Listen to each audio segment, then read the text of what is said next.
ગુરુડ પુરાણની અંદર ભગવાન શ્રી કૃષ્ણ ગુરુડજીને સમજાવે કે હે ગુરુડ, કોઈ ગૌશાળા બાને ધન ઉઘરાવતું હોય અને એ પૈસો એકઠો કરે અને એ ગાયુંનો પૈસો કોઈ પણ ખાઈ જાય માણસ, એ નરકની અંદર જાય છે અને અનેક પ્રકારના અવતારી ભોગવે છે.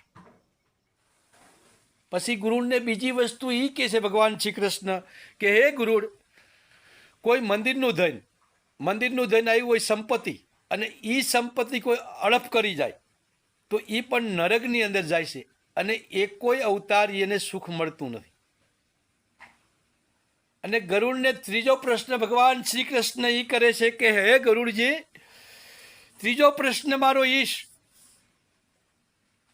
કે તમે રામ રોટીની ઝોલી ફેરવતા હો અને સમાજ તમને એ પૈસો આપે અને એ પૈસાનું તમે અન્ન ખરીદો અને સમાજને ભોજન કરાવો, એ ધર્મ જ.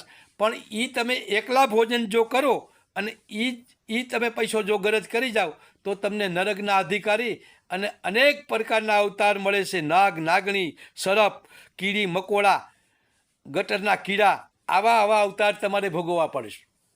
એટલે ક્યાંય કોઈ જીવને સુખ નથી. સંપત્તિ મેળવો તમારી કમાઈથી, ધર્મનો પૈસો ક્યાંય પણ ખાવ નહીં, એ અધર્મ જ.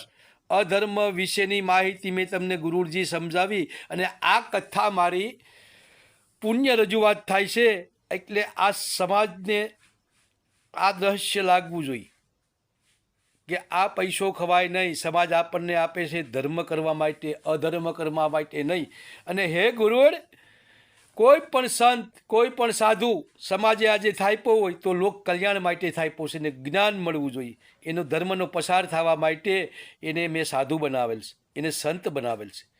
અને એ ગુરુડ, બીજો પાંચમો પ્રશ્ન મારો ઈશ કે સમાજની અંદર કોઈ પણ મેં રાજા થાપ્યો તો એ રાજા લોક કલ્યાણ માટે છે, લોકોનું કલ્યાણ કરે અને સારું કર્મ કરે, એ માટે મેં રાજા થાપ્યો. પણ રાજા પોતાનું ઘર ભળે તો એનો પરિવાર આખોય દુઃખી થાય છે. કેમ કે લોક કલ્યાણ માટેનો જે રાજા થાપ્યો એ ધન ખાઈ જાય તો એ રાજાને ક્યાંય સુખ મળે નહીં અને એના શરીરની અંદર અનેક પ્રકારની પીડા થાય. આ રહસ્ય છે. આટલું કહું છું. જય શ્રી રામ.